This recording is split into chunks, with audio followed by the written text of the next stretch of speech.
Bonjour à tous, bienvenue pour une nouvelle vidéo du cabinet Landau Associés. Il y a une quinzaine d'années, je m'amusais à faire une série d'articles, puis un ouvrage sur l'histoire des mers. Je prolonge aujourd'hui le plaisir en faisant une série de vidéos. La dernière était sur les événements de 1789 et la naissance de 44 000 maires sur une structure qui commence déjà bien à ressembler à la nôtre.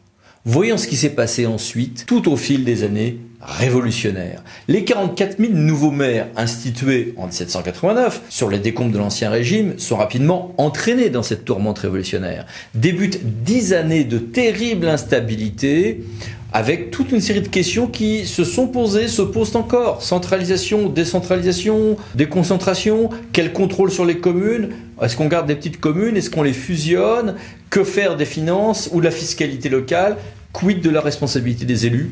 Tous ces points ont été débattus pendant ces 10 ans sur un fond de bouleversement et de tension, de furie et parfois d'assassinat. Les maires qui exercèrent leur mandat de 1790 à parfois 1799, parce qu'il y a eu parfois une certaine continuité assez impressionnante, étaient à la fois des pionniers et des héritiers. Ils héritaient des structures locales traditionnelles dont beaucoup de découpages avaient été conservés en 1789 et les communes, parce que fondées sur les paroisses, parce que fondées sur les anciennes structures, demeuraient le socle de pouvoir de terrain, en tout cas au niveau des solidarités de villages ou de quartiers, et le cadre de perception de l'impôt. Même si, encore une fois, beaucoup de municipalités étaient plus petites que des structures antérieures. Mais ces maires étaient aussi, bon gré mal gré, des pionniers, parce que, en abolissant les privilèges, la nuit du 4 août avait effacé tous les régimes juridiques, les droits particuliers des uns et des autres, y compris les droits des communes, paroisses, communautés villageoises devenant municipalités, y compris les régimes, y compris fiscaux ou de travail, de corvée, de travaux publics, des uns et des autres. Tout était donc à rebâtir, puisque tout statut particulier était un privilège, aboli le 4 août 1789. Tout était inventé, tout était à construire, et donc en tout temps, ça serait déjà en soi, en tout temps normal, ça serait déjà une gageure, mais le temps était tout sauf normal, et la norme elle-même ne cessait de changer. De 1790 à 99. La France connaît la constituante, la législative, la convention période terreur, puis convention thermidorienne, le directoire, le consulat, puis l'empire, mais en 1804. Les régimes valsent, entraînant avec eux les politiques locales à peine mises en place, à chaque fois. Continuatrice de la constituante. La législative commence par maintenir, jusqu'en 1792, une politique que l'on qualifierait aujourd'hui de décentralisatrice. Se déploie une véritable décentralisation dont le département est le grand bénéficiaire, avec un système de tutelle pyramidale entre collectivités qu'on a vu dans la précédente vidéo. La municipalité qui est sous la tutelle du département via au besoin le district.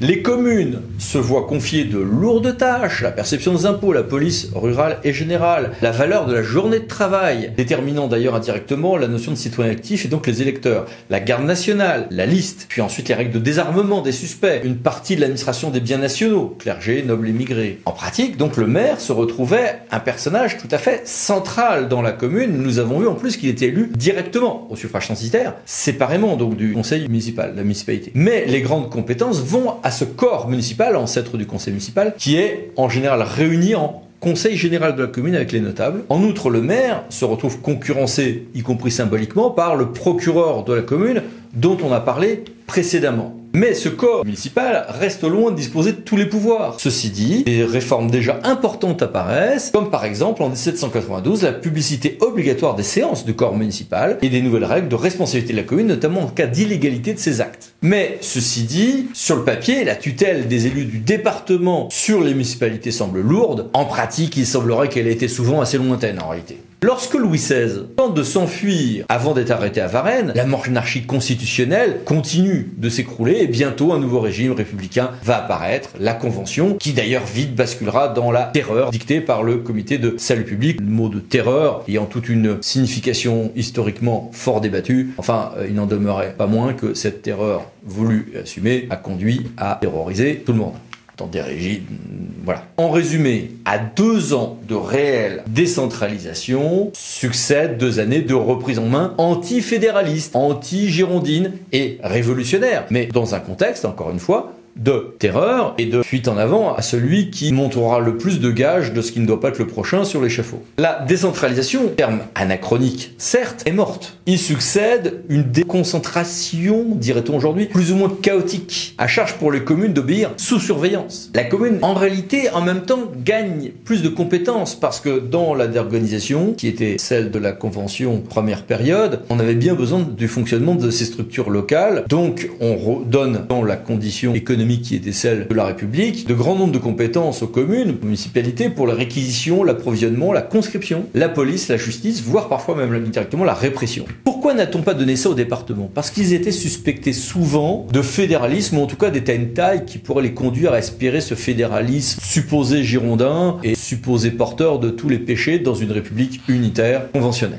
Ce sont donc des compétences nouvelles mais asservies d'administration déconcentrée que récupèrent les municipalités. Les élus communaux ne sont plus que des, je cite, administrateurs sans caractère de représentation. Ils se retrouvent placés sous la surveillance des districts, encore plus qu'avant, et sous celle des agents nationaux dépendants de gouvernement et surtout, celle des comités révolutionnaires. Quiconque déplaît à ces différentes instances risque d'être démissionné, sanctionné, voire de perdre sa tête. Autant dire que les candidats aux fonctions municipales sont encore moins nombreux qu'avant. Entre deux coups d'État, celui qui voit la chute de Robespierre, le 9 Thermidor, et celui qui voit l'arrivée de Bonaparte, des Brumaire, règne une période instable, transitoire, mais politiquement de nouveau modéré. Le nouveau régime, conventionnel thermidorien puis directorial, n'a guère la force politique de changer les institutions, pas plus locales que nationales d'ailleurs. Il le tente cependant. Tout d'abord, il restaure un système de communes, de districts et de départements en revenant à peu près à la situation juridique et pratique du début de la Convention. Et surtout, la Constitution de l'an 3 avait établi un régime centralisateur, hiérarchique et une sorte d'intercommunalité intégrée et forcée avec des ministres qui disposaient du pouvoir d'annuler des actes des assemblées départementales, qui peuvent annuler les actes des administrations communales, auprès desquels le gouvernement nomme un commissaire chargé de la surveillance de la commune. Donc un système, si vous voulez, qui tout d'un coup fait apparaître une tutelle directe, puisque sous le début de la Convention, on n'était même plus sur une tutelle, puisqu'on était sur un système hiérarchique pur et simple. Les compétences communales se retrouvent sur le papier amoindries, mais avec plus d'autonomie et sur le terrain, en réalité, se retrouvent à assurer énormément de tâches, de police, de garde nationale, de fiscalité, de recensement des grains et farines, aux besoins revendus d'office, sur un cadre juridique parfois un peu flou. Le district finit par être supprimé, mais ce qui est prévu à ce moment-là, c'est que les communes, c'est trop petit, on va pouvoir les fusionner, mais quand c'est trop gros, on va les éclater.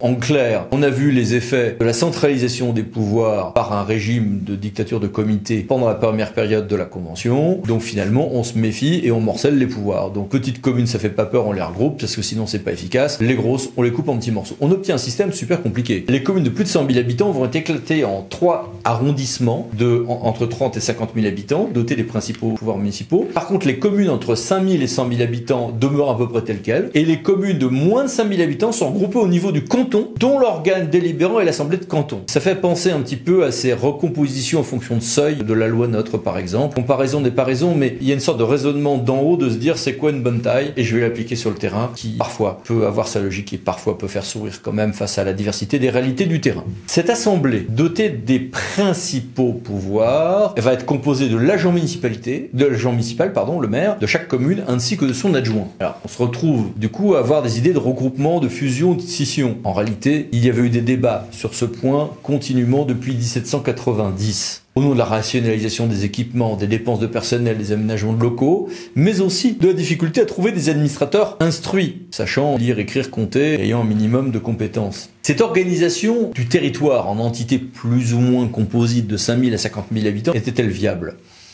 En tout cas, elle pose des questions qui sont encore aujourd'hui d'une grande acuité. Il faudra attendre Bonaparte à partir de 1799 pour que les communes prennent une forme contemporaine et bien plus encore pour retrouver une décentralisation comparable à celle rêvée en 1789 et 90. Ça ne va pas durer. On va très vite avoir un régime qui sera assez peu décentralisé pour utiliser les termes d'aujourd'hui. En 10 ans, la France a tout tenté au niveau national comme au niveau local. Ça fait partie peut-être du génie français, mais ça n'aide pas toujours à être efficace. Dans le même temps, les candidats aux fonctions électives se faisaient de plus en plus rares. D'autant que les démissions d'office continuaient d'aller bon train, au point que dans beaucoup de territoires, on finissait par avoir des agents nommés par l'État, faute d'avoir des candidats, faute d'avoir des personnes élues, ou que ceux-ci aient été qui démissionnaient, qui décapitaient. Il est vrai que la tâche des élus municipaux s'avérait bien lourde et ingrate s'agissant de compétences largement fiscales ou répressives. Donc évidemment, quand on va répartir les grains ou réquisitionner, gérer certains éléments des biens nationaux, c'est tentant de prendre des fonctions municipales pour des raisons de prévarication. Ceci dit, à côté de ça,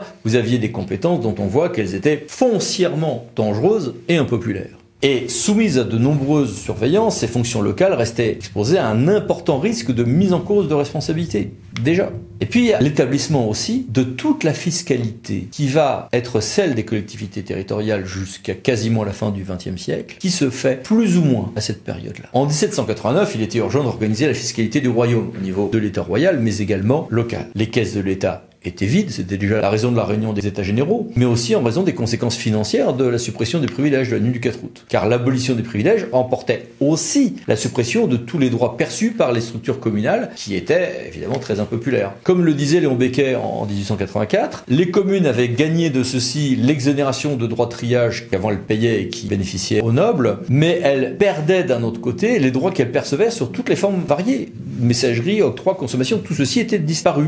Donc, il fallait tout rebâtir. Ce qui va être bâti, c'est les 4 vieilles. Taxe foncière bâtie, taxe foncière non bâtie, taxe professionnelle, taxe d'habitation. Le principal impôt, c'était la contribution mobilière, 1790, ancêtre des 2 taxes foncières, mais perçue par l'État dans un premier temps. L'importance de cet impôt venait des théories économiques, physiocratiques de l'époque. Selon celle-ci, il faut taxer ce qui est réellement créé. La production agricole, la terre, le reste, le commerce, l'artisanat, l'industrie, ce n'est que la transformation de la production. Ce n'est pas une vraie création de richesse pour un physiocrate. À cet impôt s'ajoutait une taxation des particuliers, la contribution mobilière, 1791, ancêtre de la taxe d'habitation. C'était assez vite complété par la fameuse taxe sur les portes et fenêtres, qui n'était supprimée qu'en 1926 et qui est coupable d'avoir entraîné tant de sinistres murages de portes et de fenêtres en France. Mais très vite, il s'est avéré qu'il fallait quand même faire payer autre chose que le foncier et l'habitat. Donc on a institué la patente, 1791, qui a pesé dès 1795 aussi sur le négoce. C'est l'ancêtre de la taxe professionnelle, avec tous les débats qui ont conduit ensuite à la suppression de celle-ci et à son remplacement par différents autres impôts, CVE, CT, etc. Reste la possibilité qu'avaient les communes de vanter des centimes additionnels, régime qui va durer sous différentes formes juste pendant 180 années ensuite. Et oui, en fiscalité locale aussi, l'histoire dure longtemps. Afin de permettre aux maires d'être reconnaissables, un décret de 1790 instituera l'écharpe tricolore, portée comme ceci, et portée plutôt autour de la ceinture ensuite, mais blanche sous la Restauration. Quelques années plus tard, il sera même institué, pendant l'an 8, un costume spécifique. Et le costume du 1er mars 1852, décret dont les détails figurent ici, est encore en vigueur. Voilà, le maire était prêt à être enrégimenté, et ce sera fait avec Bonaparte, et plus encore avec Napoléon. C'est ce que nous verrons dans nos prochaines vidéos. Merci, au revoir.